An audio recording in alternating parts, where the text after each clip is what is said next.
Monggo di share screen coba. Oke. Dan kelihatan? Udah kelihatan. Untuk bentuk umumnya seperti ini sih, 2 lembar. Ini lebih dari sini ini surat lamaran pekerjaan terus attachment-nya. Jadi aku mainnya sekali kirim CV itu cuma nulis cover letter, terus nanti mungkin kita lebih bahas di selanjutnya ya. Tapi ini umumnya aja.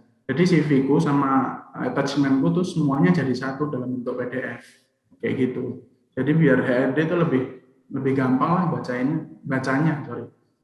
Oke, ini kalau aku perhatiin ya, aku sekilas perhatiin. Biasanya aku merhatiin yang namanya CV, orang-orang itu pasti nampilin fotonya yang formal banget, pakai jas background merah atau background biru, bener gak? Tapi di sini CV-nya Mas Iqbal nih, pertama kali dilihat CV-nya, mukanya tuh udah ceria dan nggak ada background merah, nggak ada background biru, dengan tampilan anak K3 banget. Ini pakai wearpack atau pakai kemeja lapang ini? Pakai wearpack ya. Dengan senyumnya yang semeringah. Mungkin jadi sebenarnya foto itu mempengaruhi nggak sih Mas kalau menurut Mas Iqbal ya? Ya, kalau buat teman-teman yang masih baru, yang masih fresh graduate, baiknya pakai foto yang formal aja. Meskipun itu pakai atribut yang istilahnya K3 banget ya, mau pakai wearpack ya, yang fotonya formal aja. Nggak usah neko-neko. Saya berani ganti foto di CV ini ya ketika udah pernah kerja kemarin. Meskipun baru 3 bulan asli, baru berani ganti foto CV. Oke. Terus di tampilan pertama ini ngejelasin sedikit tentang ini ya tanggal lahir kayak gitu-gitu ya. Ya data pribadi secara umum lah. Yang more about me ini nyeritain tentang sebentar. Itu lebih ke gambaran singkatnya kita tuh gimana sih gitu. Oke. Terus kalau yang sampingnya karir history, ini nyeritain yang tadi Mas Iqbal bahas itu ya? Ya. Kalau misalnya yang belum punya pengalaman, berarti paling ngelampirin mungkin pernah magang, pernah ikut organisasi, gitu-gitu ya? Boleh, itu lebih bisa dimasukkan ke internship history atau gimana. Sorry sebelumnya tak ulang lagi, kalau aku memang punya sedikit kemampuan di English ya. Aku prefer untuk nulis cover letter, ngirim email sama CV-ku semuanya in English. Karena memang hampir semua lamaran yang tak kirim di bidang K3 itu jaga-jaga aja. Biasanya kan juga ada requirement at least English meskipun pasif gitu kan, ataupun aktif. Jadi CV kita itu juga representasi. Kita bisa untuk menulis dengan bahasa Inggris dalam arti bahasa Inggris pasif, ataupun ketika dites kita juga berani dan bisa untuk ngomong English aktif gitu. Oke, terus academic background sampai SMA aja berarti yang ditampilin ya? Ya, untuk academic background, dan ini juga pendidikan terakhir sih sebenarnya untuk mungkin kuliah ataupun sertifikasi non formal kayak gitu boleh kita cantumkan yang terakhir aja. Tapi buat teman-teman yang fresh graduate dibalik ya, jadi pendidikan dulu baru pengalaman. Kalau udah berpengalaman, pengalamannya taruh paling atas. Karena itu yang dicari buat dari HRD. Ada tipsnya kan guys, ternyata naruh kayak gitu aja pakai tipsnya, ada strateginya ternyata. Baru ada ini ya sertifikasi yang pernah diikuti. Ternyata Mas Iqbal ini bisa bahasa Arab loh. Nanti setelah selesai ini coba kita tes ya, ngomong pakai bahasa Arab. Boleh, nggak apa-apa. Expert loh dia nulisnya. Menurut Mas Iqbal penting nggak sih nulis? Kan memang ada ya, kadang ada nih kayak gini, misalnya Microsoft Office kayak gitu. Seberapa penting sih kita harus nulis expert atau misalnya biasa aja? Itu menurut Mas Iqbal kayak berpengaruh nggak sih? Pengaruh. Jadi penulisan skill dan kompetensi kita itu pun ada baiknya juga pakai, sorry ya, mungkin karena memang aku udah riset ya Mbak, dari beberapa sumber, termasuk dari ya seniorku dulu yang kebetulan juga kuliah di DKV, Desain Komunikasi Visual. Penulisan skill dan kompetensi di CV lebih baik dengan bahasa yang baku tapi menunjukkan kuantitas. Kita kan ada beginner, ada intermediate, ada expert. Jangan pakai titik. Misalkan ada 5 titik, yang diisi cuma 4 titik, satunya enggak. Itu kan kita nggak tahu, ataupun HRD nggak bisa tahu itu 5 tuh maksudnya gimana, 4 itu segimana gitu, nggak ada perbandingan bakunya, ataupun pakai bintang-bintang, ataupun pakai level berapa persen gitu kan, 100%, dia ngisi cuma 75% dari 100%. Jadi lebih baiknya dengan bahasa yang lebih baku, tapi ada istilahnya kastanya kayak gitu. Intinya jangan bikin HRD nebak-nebak sih. Iya bisa aja ternyata bintang 5 penilaiannya ibaratnya mungkin versi HRD apa, padahal menurut kita ibaratnya itu udah expert gitu. Tapi mungkin HRD nilainya bukan yang expert jangan-jangan gitu. Ya bener-bener. Jadi jangan pakai simbol-simbol gitu ya, yang clear intinya kalau ngasih Ya, info. clearly kayak gitu. Oke, oke. Lanjut Lanjut. lagi ke bawah. Oh ini ada banyak nih sertifikatnya nih. Sertifikat sengaja tak bedain, yang di atas tuh emang, nah ini untuk concernnya ya, yang di atas ini emang di dunia K3, yang di sini yang di luar K3. Ada Oh, beberapa sih, basic medic training, social trading, tapi itu yang memang di luar, istilahnya, ya ini yang aku dapat ketika kemarin, itu pelatihan di Mutiara Mutu, itu yang, ya itu istilahnya bekal utamanya lah, setelah AK3U kan, tak bedain sama yang dulu-dulu udah pernah tak ikutin, dan memang dunianya juga beda. oke. Dan di sini Mas Ikhlil banyak masukin kayak skill yang Mas Ikhlil punya. Karena kebanyakan kalau aku pernah ngelihat beberapa CV ya, karena kan AK3 umum juga diminta ngelampirin CV, bener nggak? Ya, Kebanyakan fokusnya itu cuman kayak ke bahasa, sama lebih kayak bisa Microsoft apa, atau mungkin Photoshop, atau apa. Tapi cuman sedikit, bener nggak? Biasanya cuman singkat-singkat. Dan ini aku ngelihat punya Mas Ikhlil, ini banyak banget yang skill yang ditampilin. Terlebih memang mungkin Mas Ikhlil banyak ya nih ternyata kemampuannya guys. Luar biasa loh, tapi ditampilin semua di sini. Bahkan ada drone pilot ya kan. jadi Sampai SIM A, SIM C itu ditampilin loh.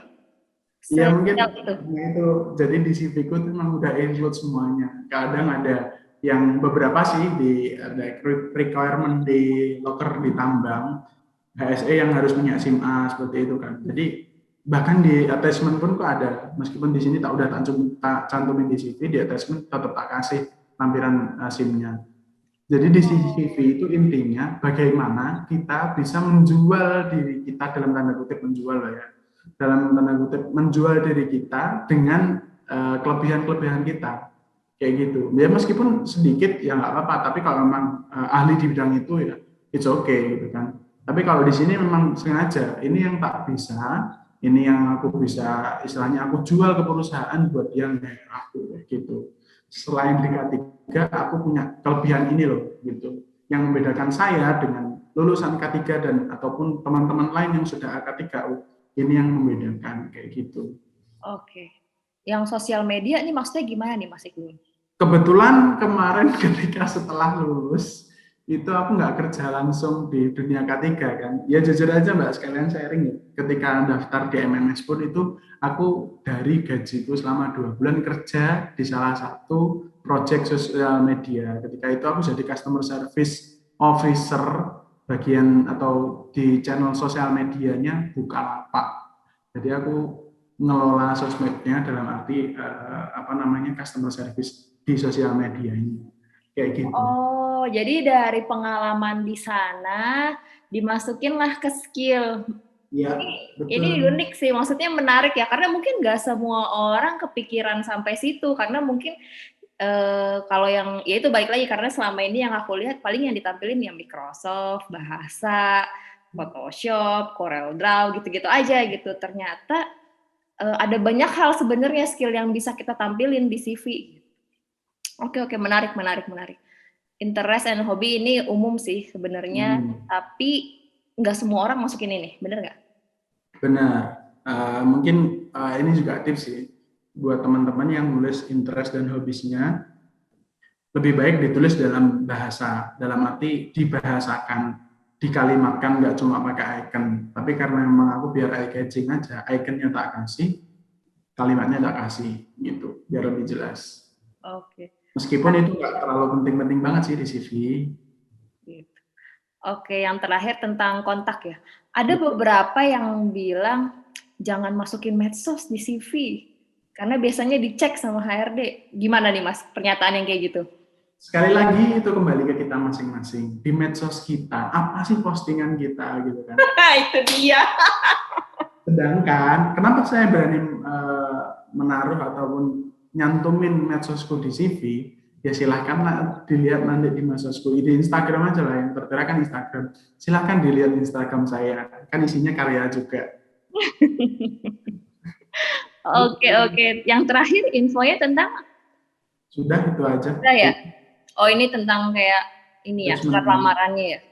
Oke, menarik ini tentang bahas CV. Terkait warna. Warna sebenarnya kita bebas nggak sih Mas? Atau sebenarnya kayak ada formal? Sebenarnya aku juga banyak pakai color palette sih, dalam arti variasi warna. Tapi warna untuk background sendiri itu nggak terlalu masalah. Dalam arti yang penting nggak terlalu norak. Silahkan diartikan sendiri norak ini bagaimana. Yang penting kalau kita ngelihat aja nggak asal, berarti orang lain apalagi gitu kan. Tapi untuk penulisan huruf di dua kolom ini ataupun di kolomnya dibagi menjadi gimana aja pun desainnya, yang baik itu hanya dua warna untuk huruf putih sama hitam. Itu doang. Oke. Kalau masalah warna background itu aku cari yang senada aja sih. Maksudnya nggak jauh-jauh kan kayak gini. Kalau yang lebih dari 3 warna itu kesannya kalau menurutku sendiri itu norak gitu.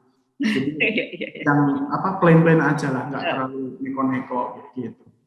Balik lagi ya sebenarnya ke orangnya masing-masing. Tapi kalau memang dilihat, kalau versi aku pribadi ya, ini clear dan maksudnya jelas gitu. Orang ketika ngeliat ini nggak terlalu yang kayak rame, tulisannya masih terbaca, nggak ada juga font yang kayak gede banget atau font yang terlalu kecil banget, dan penempatannya itu clear. Jadi benar-benar dikategoriin ini tentang karir, ini tentang akademik, ini tentang sertifikasi. Jadi bacanya pun nggak pusing gitu.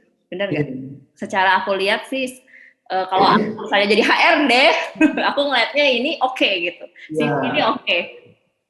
Oke, CV clear. Atau ada sesuatu hal yang mungkin Mas Iqbal mau diinfokan ke? Itu aja sih buat teman-teman yang masih fresh ya, masih fresh graduate. Penataan ini ada aturannya sendiri gitu.